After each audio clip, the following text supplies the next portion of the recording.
Jadi selamat malam semuanya. Perkenalkan kami dari kelompok 7 dan malam ini kami akan menyelesaikan presentasi video terkait pembuatan esai yaitu dengan tema penyalahgunaan bantuan PKH, motif dan dampak studi kasus di Gampong Bluka Tubai, Kecamatan Dewantara, Kabupaten Aceh Utara. Sebelumnya perkenalkan anggota kelompok kami yaitu Saya Elisha Dewi Cahyarini. Saya Rahmaliana Aziza. Saya Fadia Rahman. Saya Ahmad Muharram Al-Fajir.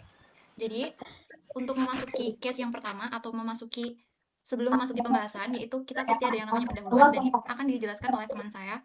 Silakan Elisha. Jadi di bagian pendahuluan ini kami membahas tentang program Keluarga Harapan atau PKH yang pada dasarnya bertujuan untuk meningkatkan kesejahteraan masyarakat miskin. Namun dalam pelaksanaannya masih sering ditemukan penyalahgunaan bantuan yang seharusnya digunakan sesuai tujuan program. Hal ini tentu bisa menghambat efektivitas program, bahkan menurunkan kepercayaan masyarakat terhadap bantuan dari pemerintah. Bentuk penyalahgunaannya sendiri misalnya penggunaan dana yang tidak sesuai dengan kebutuhan utama seperti pendidikan atau kesehatan. Beberapa faktor penyebabnya antara lain kurangnya pengawasan, rendahnya kesadaran penerima bantuan, serta sistem distribusi yang masih lemah. Karena itu diperlukan pengelolaan dan pengawasan yang lebih baik agar bantuan ini benar-benar tepat sasaran dan bisa mencapai tujuan utamanya. Lalu next adalah memasuki ke pembahasan kami yang akan dijelaskan oleh teman saya Razan.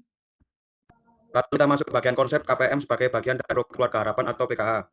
Pertama, PKH adalah program bantuan sosial masyarakat dari pemerintah Indonesia yang bertujuan membantu keluarga miskin dan agar dapat memenuhi kebutuhan dasar, tentunya di bidang pendidikan, kesehatan, dan kesejahteraan sosial. Bantuan ini tidak diberikan secara cuma-cuma, tapi disertai kewajiban tertentu yang harus dipenuhi oleh penerima. Lalu yang kedua, pengertian KPM atau keluarga penerima manfaat. KPM adalah keluarga yang telah memenuhi kriteria sebagai penerima bantuan PKH dan ditetapkan secara resmi oleh pemerintah. Mereka umumnya berasal dari kelompok masyarakat miskin atau rentan yang memiliki resiko sosial tinggi seperti ibu hamil atau menyusui, anak usia sekolah, lansia, dan penyandang disabilitas. KPM bukan hanya penerima bantuan tetapi juga menjadi pemberdayaan agar dapat mandiri di masa depan. Lalu hubungan KPM dengan PKH, kurangan inti dari pelaksanaan PKH. Program ini dirancang untuk membantu kebutuhan dasar KPM, mendorong perubahan perilaku misalnya rutin ke fasilitas kesehatan dan menyiapkan anak, lalu memutus rantai kemiskinan antar generasi. Lalu misi besar program PKH memiliki dua tujuan utama. Yang pertama menurunkan angka kemiskinan, kedua meningkatkan kualitas sumber daya manusia. Lalu dasar hukum PKH diatur dalam Peraturan Menteri Sosial Republik Indonesia Nomor 1 Tahun 2018 tentang Program Keluarga Harapan yang menjadi landasan pelaksanaan program ini secara nasional. Lalu kesimpulan, PKH sekedar penerima bantuan tapi bagian dari strategi jangka panjang pemerintah untuk menciptakan masyarakat lebih sejahtera, mandiri, dan memiliki kualitas hidup yang lebih baik. Boleh next. Lalu selanjutnya, sesuai yang disebutkan atau dijelaskan oleh teman saya sebelumnya, itu terkait adanya Peraturan Menteri Sosial Republik Indonesia Nomor 1 Tahun 2018 tentang Program Keluarga Harapan, di mana keluarga penerima manfaat ini berkewajiban untuk melaksanakan kegiatan dalam beberapa komponen, seperti pendidikan, kesehatan, dan juga kesejahteraan sosial, di mana kita bisa lihat dalam rentan jumlah penduduk miskin bulan Maret 2023 sampai 2024 menunjukkan adanya penurunan yang tidak terlalu signifikan, tetapi dapat menunjukkan bahwa program PKH ini menjadi salah satu program pemerintah yang dapat menurunkan atau mengurangi dari angka kemiskinan tersebut. Lalu selanjutnya adalah terkait motif penyalahgunaan bantuan PKH, di mana di sini terdapat beberapa motif atau penyalahgunaan dalam bantuan, seperti adanya tekanan ekonomi pada KPM, lalu juga ada kesalahan persepsi. Jadi, apa sih yang dimaksud dengan tekanan ekonomi pada KPM atau keluarga penerima manfaat ini?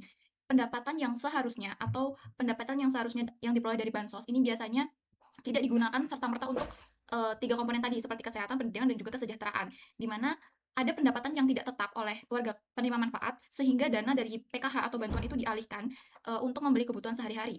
Lalu juga ada kesalahan persepsi di sini bahwa banyak dari keluarga penerima manfaat menganggap bahwa bantuan itu sudah 100% milik mereka dan menjadi hak mereka, sehingga mereka menganggap bahwa penggunaan dana ini sudah tidak memiliki regulasi dan aturan tersendiri. Di mana penyebab dari motif penyalahgunaan bantuan PKH ini sendiri karena adanya lemah kontrol terhadap penggunaan dana dan juga menyebabkan PKH ini tidak sesuai dengan tujuan. Sehingga banyak anak-anak dari keluarga KPM masih mengalami stunting dan putus sekolah akibat dananya yang seharusnya digunakan dalam tiga komponen tadi malah dijadikan oleh modal usaha dan kebutuhan domestik. Next. Di sini aku mau ngejelasin tentang bentuk serta dampak penyalahgunaan program PKH.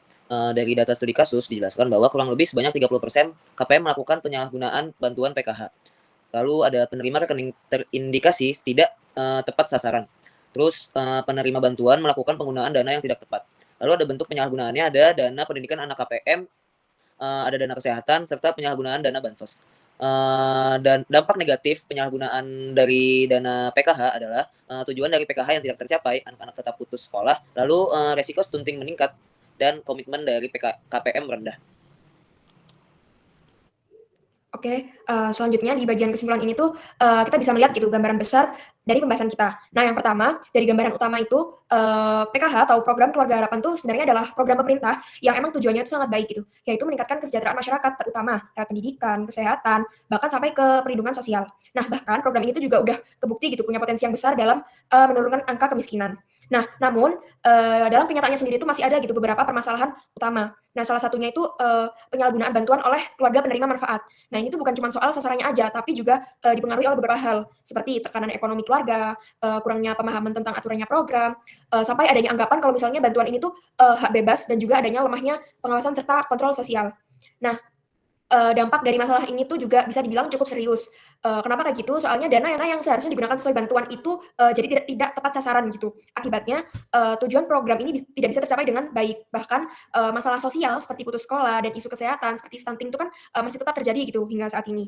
Nah, dari situ itu, muncullah beberapa implikasi dan rekomendasi yang bisa kita lakukan. Misalnya, perlu adanya penguatan dalam pengawasan penyaluran dan penggunaan dana. Selain itu juga ada edukasi kepada penerima manfaat gitu, juga penting supaya mereka tuh lebih paham dengan tujuan adanya program tersebut.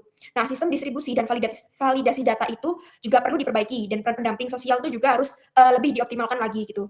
Nah, jadi intinya tuh, sejauh ini tuh PKH emang, udah bagus gitu secara konsep, tapi, masih perlu adanya perbaikan dalam pelaksanaannya supaya, manfaatnya itu emang bisa benar-benar dirasakan secara maksimal. Sekian presentasi dari kelompok kami, yaitu kelompok 7. Apabila ada salah kata ataupun ada kurang, kami mohon maaf sebelumnya dan terima kasih sudah menonton video presentasi kami dan wassalamualaikum warahmatullahi wabarakatuh.